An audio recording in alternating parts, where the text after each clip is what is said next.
자, 일단은 공부 모임으로 출발은 했는데 네. 계속 이게 공부 모임이 아닌 것 같다.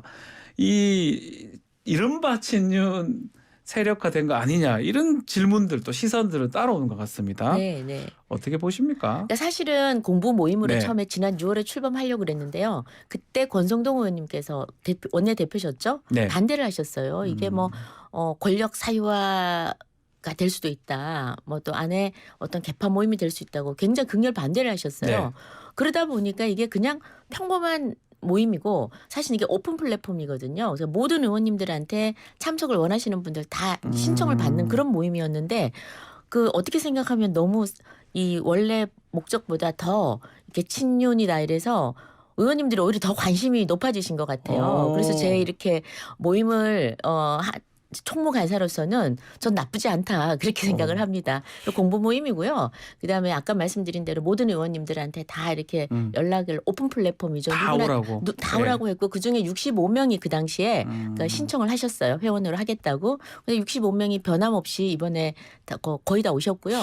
보니까 71명 정도 그리고 80명 이상이 참석하셨다. 네네. 이렇게 보도가 됐던데요. 예, 근데 이제 65명이신데 그 중에 해외 가신 분 또 뭐 강의하신 분 빼고 한 60여 명이 오셨는데 네. 그 오픈 플랫폼이라 그날 김형석 교수님이 오셔서 관심 있으신 분들이 한 또 10여 명 더 오신 것 강의를 또 같고 하시고, 예. 또 그 이외에도 원외 위원장들 다른 관심 있으신 분들이 또 함께 참석을 해서 굉장히 설레는 모임이었고요. 네. 이게 성황리에 된 것 같고 저는 김영석 교수님이 103세시기 때문에 100세죠. 제가 올해 50대 중반에 예. 넘겼음에도 불구하고 대학 첫 강의를 듣는 그런 느낌이었습니다. 아주 정말 감동 그 자체였습니다. 자, 그런 모습 보면 딱 네. 공부 모임 같긴 한데. 너무 감동이었어요. 근데 또 참석 안 하는 분들은 친윤 아니지 않느냐 이런 시각은 그건 좀 잘못된 겁니까? 참석 안 하시는 분들은 네. 공부가 싫어서요. 아니 안 하시는 게 아니고요. 예. 보통 회원들이 참석을 합니다. 예. 그런데 뭐 의원들도 그렇고 우리도 그렇고 다 일반형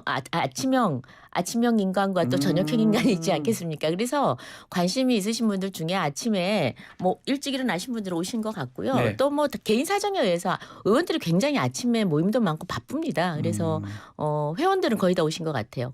예, 오실 수 그렇다면 있으신 뭐 분은. 거기서 뭐 전당대 일정이나 전당대 룰이나 뭐 이런 얘기들은 안 했겠네요. 또 안 하겠네요 앞으로. 할 필요도 없고 예. 해서도 안 되고 아니 거긴 정말 스터디 모임이라서요. 공부만, 저희가 네. 지금 현안들이 굉장히 많습니다. 그래서 향후에도 노동개혁이나 연금개혁, 그렇죠. 교육개혁 등등 지금 순서가 쭉 잡혀 있습니다. 그래서 다음에는 노동개혁입니다. 그래서 전문가 모시고 의원들한테는 굉장히 도움이 됩니다. 그래서 그 현안 해결은 어떻게 할 것이며 또 어떤 방향으로 갈 것인가 그런 걸 같이 논의하는 그런 모임입니다. 모임 네. 입장하고 뭐 다 별개로 우리 의원님께 생각하고 있는 전당대회 당대표 조건 네. 최근에 조영원 대표가 3가지 조건을 얘기해서 좀 논란이 되긴 했었는데요. 네. 어떻게 보십니까? 그 3가지 조건은 제가 봐서는 굉장히 협소하고 좀 좁은 의미의 조건인 네. 것 같아요. 사실은 수도권만 커버하는 게 아니라 전 국민을 다 커버해야 된다고 해야 된다. 보고요. 예. 그다음에 MZ세대가 아니라 지금 또 힘들어하고 있는 40대, 50대 또 노인층 다 커버할 수 있는 그런 정당이 돼야 되겠고 네. 그러니까 통합하고 화합하는 그런 이제 리더십이 필요할 텐데 저는 제 개인적으로는 어떤 생각이냐면 여태까지 당대표와 이 소위 저희가 정부 여당 아닙니까? 네. 그래서 당대표 우리 당과 대통령실 또는 정부가 이게 엇박자가 나면서 이렇게 항상 파열음이 일면서 지지도가 함께 떨어진 것 같아요. 그렇죠. 그런 그래서 경우가 저는 많았었어요. 문제 제기할 때는 언제든지 문제 제기를 하지만 그럼에도 불구하고 이 파열음 나는 거, 엇박자 나는 거는 좀 막아야 되겠다. 그래서 같이 항상 깊이 논의하되 어떤 게 결정이 되면은 일사불란하게 좀 움직여주는 그런 게 필요하겠다는 생각이 들고요. 그러니까 자기 정치 좀 안 하고, 예, 저는 그게 가장 중요하다고 봐요. 자기 정치 안 하고 의원들을 먼저 일단 당내에서 통합하고 화합할 수 있는 그런 리더십. 그러려면 자기 희생이 필요하겠죠. 정치인이 자기 정치 안 하려는 거는 자기를 내려놔야 그러니까요. 되거든요. 근데 이상하게 뭐가 올라가고 그 자리에 가면은 온데간데 없이 다들 자기 정치를 그렇죠, 하려는 그런 그렇죠. 것 때문에 당에 계속해서 좀 분란이 있었던 것 같습니다. 혹시 좀 그런 분 눈에 딱 띄는 분 또 마음에 드는 분 혹시 있을까요? 아유 그런 자기 정치 안 하고 희생할 수 있는 그런 당 대표님. 글쎄요 아직까지는 뭐 저는 아직은 마음을 정하지는 않았습니다만 예, 예. 정에다 손 치더라도 제가 또 이런 데서 방송에서 또 얘기할 수는 없으니까요. 알겠습니다. 네. 예. 어제 우리 정진석 위원장께서 부산 지역 당원들 만난 자리에서 내년 네. 3월 전대를 언급하더라고요. 네. 근데 일반 반장 뽑는데 뭐 3반 아이들이 와서 당원들 의사 왜곡하고 오염시키면 안 된다. 사실 이게 룰을 좀 바꾸자는 얘기로 봐야 됩니까? 어떻게 봐야 됩니까? 근데 이 룰 변경에 대해서는 네. 이전부터 계속해서 당내에서 주장이 있었고 또 논의가 돼 왔습니다. 그러니까 당원들 주장은 대체로 뭐냐면 아니 우리 당의 대표를 뽑는데 네. 왜 일반인들 여론조사를 하냐. 당원들이 당비 내고 당에 관심 가지고 이런 사람들 우리 당의 대표를 뽑을 자격을 좀 더 넓혀달라. 좀 더 비율을 높여달라라는 얘기는 계속 있어 왔습니다. 네네. 그래서 지난번에도 저도 그 룰 한번 세팅하는데 한번 들어간 적이 있는데요. 그때도 이 얘기가 나왔었거든요. 그래서 그 당원들 비율을 높이자는 이야기도 좀 많고 요즘 또 그 역선택의 문제가 굉장히 그렇죠. 많아서요. 지금 여론조사가 굉장히 왜곡되고 있습니다.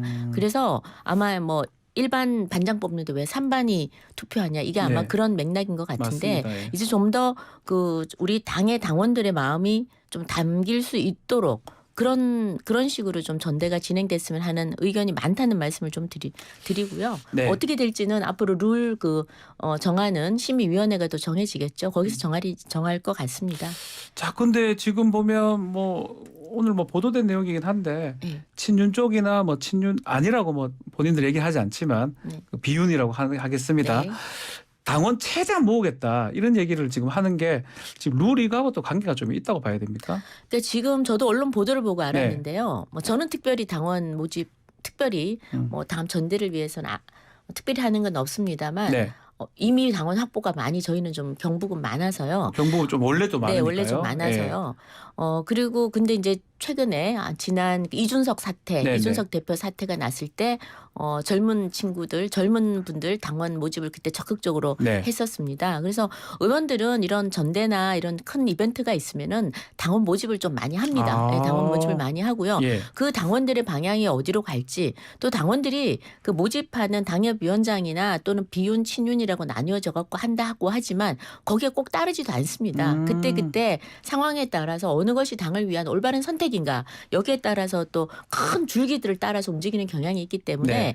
일단은 최대한 모집을 하자 이래서 모집을 하는 모양인데 글쎄요 저는 뭐 충분히 할 수는 있죠. 그러니까 그 뉴스를 보면 비윤은 있는 것 같아요. 네. 이준석 대표 네. 지지하는 쪽은 비윤이라고 뭐 굳이 분류하자면 예. 그런 것 같은데. 그 이준석 대표 조금 지금 상황 생기면서 예전에 그 들어왔던 당원들 조금 나가거나 아니면 좀 적극적이지 않는 그런 모습 아닌가요?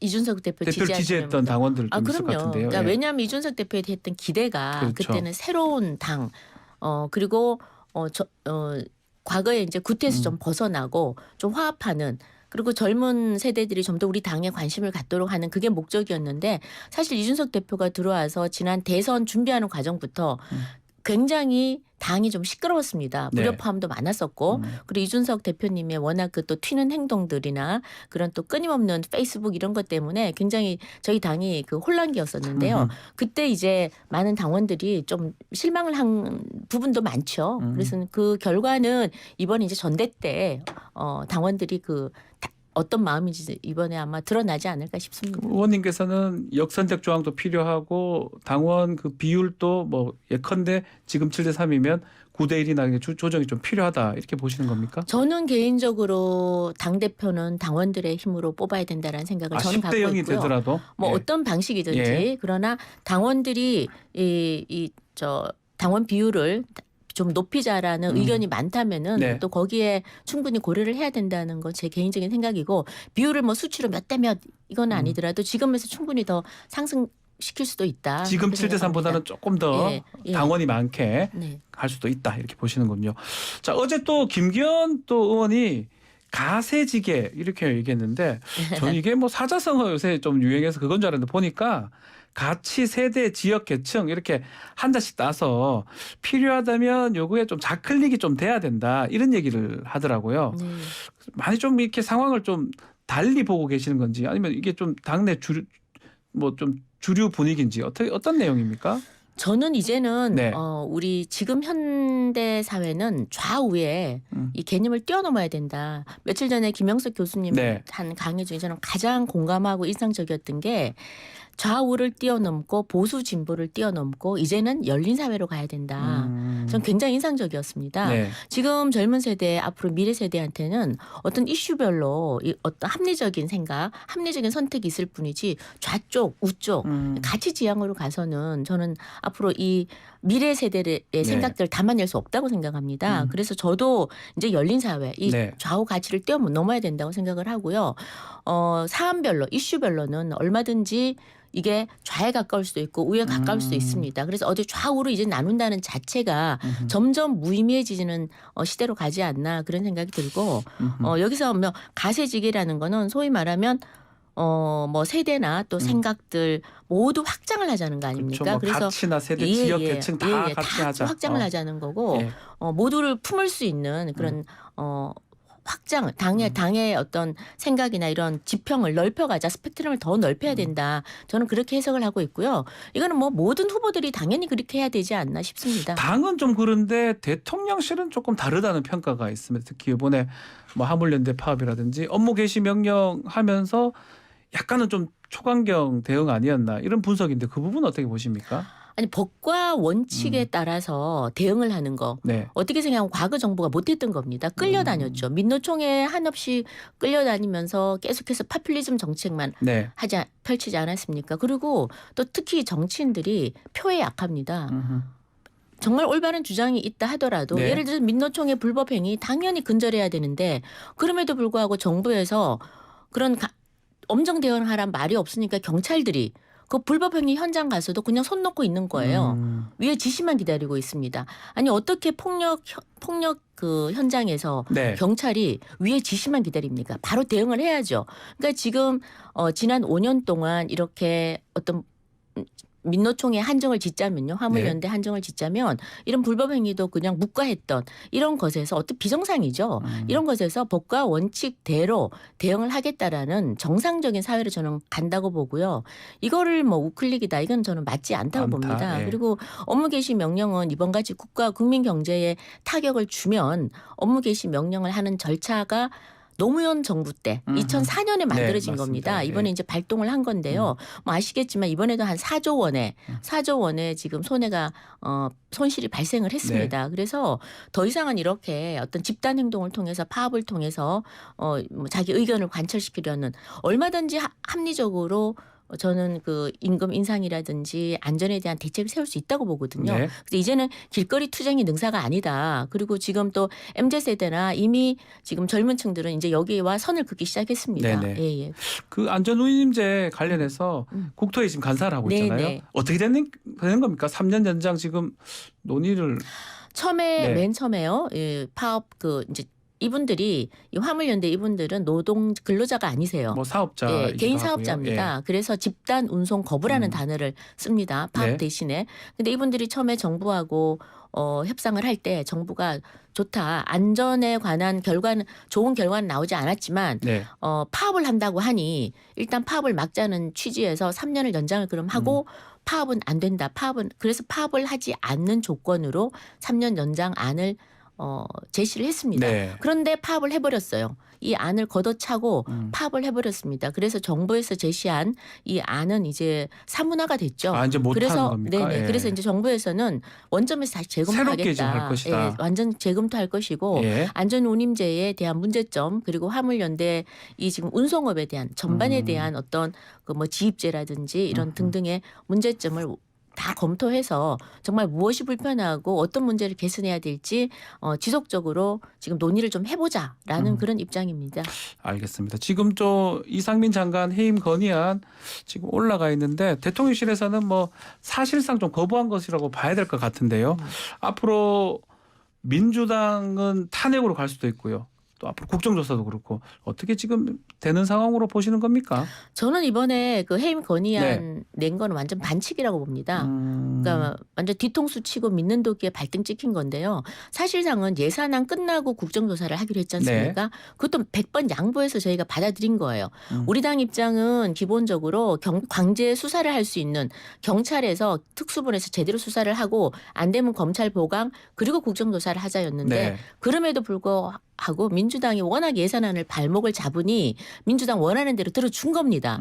그래서 주호영 대표가 그 반대 당내 반대에도 불구하고 설득을 해서 밀어붙인 거예요. 네. 그래서 국정조사를 하기로 했는데 느닷없이 갑자기 이상민 해임 건의안을 들고 나온 겁니다. 이거는 어떤 합의 정신을 깨는 네. 반칙이고요.